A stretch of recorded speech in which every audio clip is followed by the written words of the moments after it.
Hello friends, it's Sunday evening and Sunday evenings are for story pills. Once upon a time, in ancient Japan, a young student was living at a prestigious temple serving the most renowned Zen master of his time and thus learning the ways of Zen. He was a very diligent student and always did his very best to please his master and be deserving of learning from him. So, the master was also satisfied with his student, and one day he decided to entrust him with an important task. He had the young monk come to him, and while handing him a script, he said, "Take this letter and bring it to its recipient in the city of Kyoto as fast as possible. Under no circumstance should the letter be lost or fall into the wrong hands. This is of vital importance." Without losing any time, the monk packed some provisions and a sword and was on his way to deliver the important letter for his master.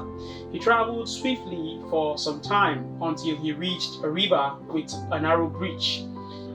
On the bridge, there stood a samurai who had sworn to challenge the first 100 men who would have tried to cross it to a sword fight. He already had killed 99 and was eager to complete his task by killing the young monk as well. "If you step on this bridge, you will have to fight me. Prepare to die," the samurai shouted out to the terrified monk, who was desperately remembering the importance of the letter he was carrying.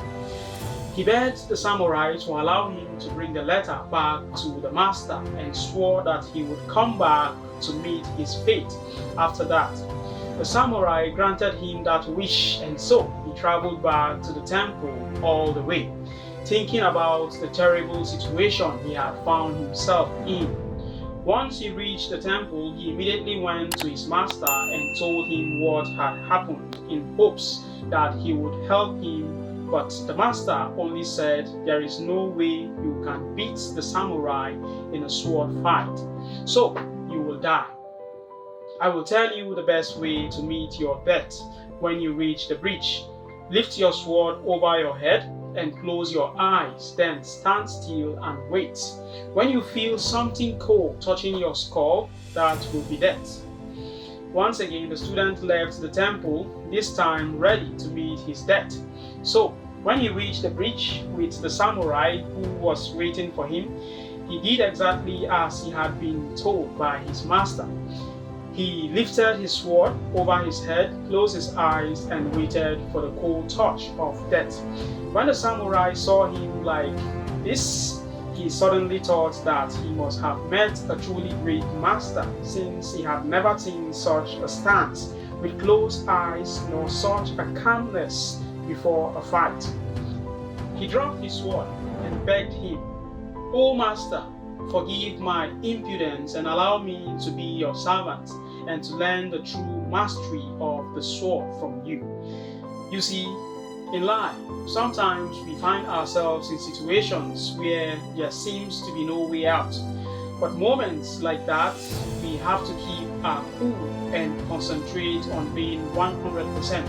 Imagine if the monk would have cried and begged for his life. The samurai would have most likely laughed at him and cut him into pieces. If the student would have charged him in a desperate attempt to strike him, the result would have probably been the same. But the student reacted with such calmness that made him look superior to the samurai, and thus the samurai bowed in front of the student because he, as the samurai, noticed immediately that he had encountered a superior Zen master in the student. So, no matter how bad the situation may be, no matter how hopeless it may seem, remember the story of this student. Close your eyes and stay calm. The samurai will bow in front of you too. God will take charge of the difficult situation.